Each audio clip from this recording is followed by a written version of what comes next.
సర్దేనరా. అక్కడ ఉన్నాయని చెప్పాను కదా. బట్టల మటుకే సర్దమన్నాడక్క, మిగతా అన్ని అక్కడ కొన్నాడంట. అక్కడికి వెళ్ళి చూసుకుని ఏమైనా తక్కువైతే నీకు ఫోన్ చేస్తాను. నువ్వు ఎవరితో అయినా పంపింది కానీ.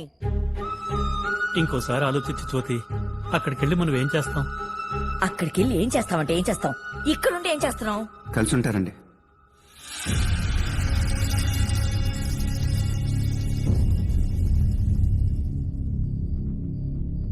అయిన వాళ్ళతో సొంత ఊళ్ళో కలిసి ఉంటారు.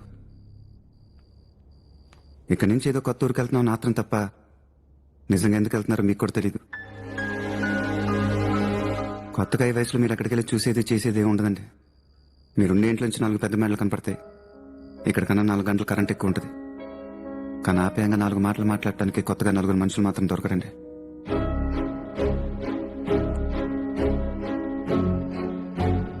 మీరు రోజు మాట్లాడే పొలవరపు మాటలు నాకు తెలిసి వీళ్ళకి కఠినంగా అనిపించవండి. నాకు తెలిసి చాలా సరదాగా కూడా ఉంటాయి. కానీ మీరు వీళ్ళని వదిలేసి వెళ్ళాక అనే సరదా మీకు దొరకదు, వినే సరదా వీళ్ళకే దొరకదు. ఇంట్లో నుంచి బయటకు వెళ్ళటం అంటే సూట్ కేసు సర్దుకొని బయటికి వెళ్ళి 4 మెట్లు దిగితే సరిపోద్ది అనుకుంటున్నారు. కానీ ఒకసారి వెళ్ళాక తిరిగి రావాలనిపిస్తే 1000 మెట్లు దిగాలండి.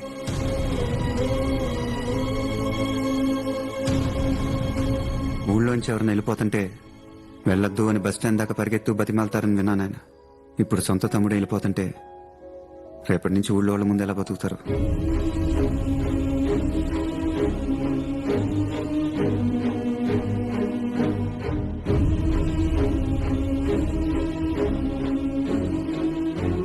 బాగా సెటిల్ అయ్యి అమ్మా నాన్నని సిటీ తీసుకెళ్లి చూసుకుందాం అనుకుంటున్నాం. It's really nice. కానీ వాళ్ళకి అమ్మా నాన్నలతో సమానమైన అన్న వదుల దగ్గర నుంచి విడతీస్తున్నాం.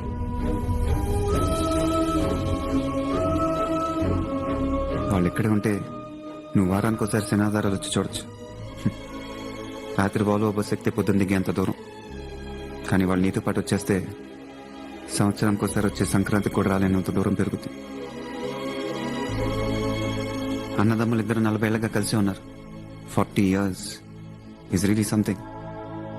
మనం చూస్తూనే ఉండాలి కానీ ఇంకా 40 ఏళ్ళు కలిసి ఉంటారు. చూస్తున్నాం బాస్, బాగుంటుంది.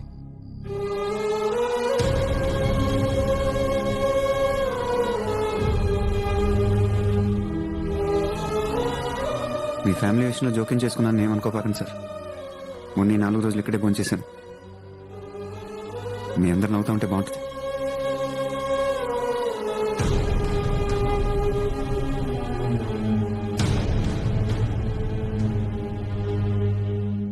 ఒరే నాన్న, పెద్ద పండుగకి 3 రోజులు ముందే వచ్చారా? అలాగే అమ్మా.